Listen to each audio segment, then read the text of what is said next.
This is a story told by Mr. Jack, a musician who performed in restaurants at night.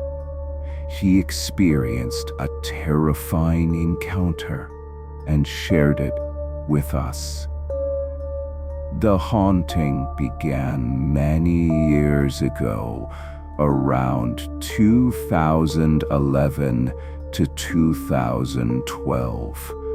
Mr. Jack had been invited by a fellow musician to join him for a night. The invitation came with a chilling detail. A younger friend had just reported being haunted. Since Jack was free, he agreed to go along. After finishing a performance that evening, his friend picked him up. Hungry, they decided to stop by the home of another friend, George. George lived in a 3-story townhouse in Nakhon Ratchasima. The row of connected houses stood oddly beneath a large overpass near a U-turn under the bridge. George explained that this area was known as Pratupi, the Gate of Ghosts. He had bought the entire row less than a year earlier, using most units for storage, while keeping the cleanest one for himself. That night, Jack and his friend arrived at George's house. 2 more friends joined them soon after.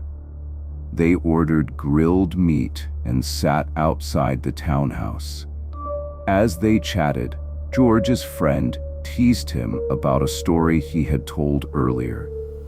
George claimed that the side mirrors of his brand new European car often blinked on their own, as if triggered by a remote.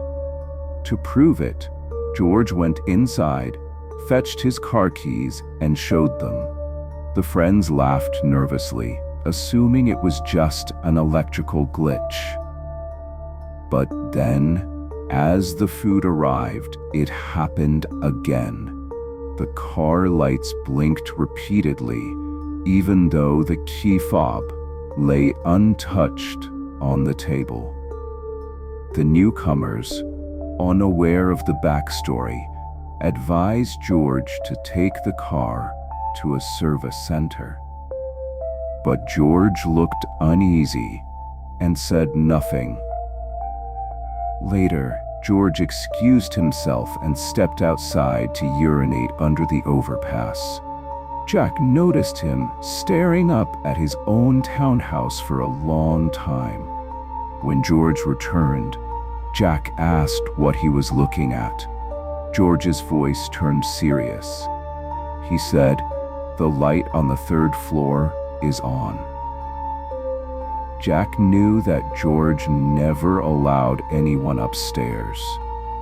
That floor remained untouched, never cleaned, never used.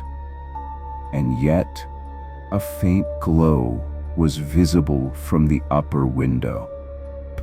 Determined to uncover the truth, Jack suggested they go up. George hesitated, asking that at least 3 of them go together. Only Nick, another close friend, agreed to join. Together, the 3 climbed the dusty stairs. On the 3rd floor, they discovered that the light near the bathroom was indeed on. A door beside it remained shut. Thick dust covered the floor, untouched by human feet for months, except for the prints they had just left. Jack felt a chill run through him. George whispered that the room should be locked, yet Jack twisted the handle, and it opened. Inside, The room was dark. No light bulb glowed. No source of illumination existed. Yet, from outside, light had been seen pouring through its windows. Jack stood in confusion. By all logic, light could not have escaped this sealed, dark space. The room was empty, except for old wooden windows, cracked open just slightly. Jack reasoned it must have been a remnant of the building's age. To test it, Jack called down to their friends waiting outside. He waved his hand from the window. "Do you see any light?" he asked. The reply came, "Yes." The glow was still there. Jack's confusion deepened. He stood in total darkness, yet others swore the window glowed. Jack prepared to settle the matter. He told the others near the bathroom to turn off the light on his count of 3.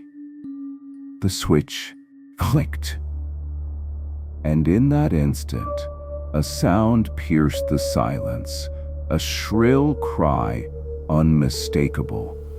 The loud wail of a toddler no older than 3 erupted from the darkness.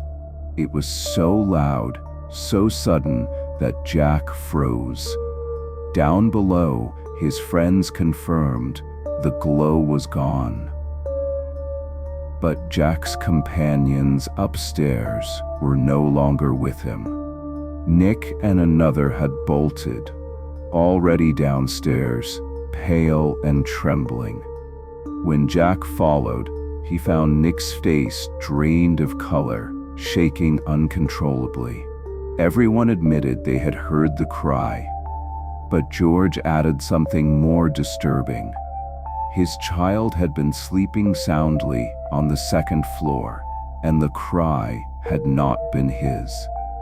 George's child never screamed like that. Jack demanded answers. George finally confessed. When he first purchased the row of townhouses, he had found something unsettling on the 3rd floor. A small shrine. He had it removed.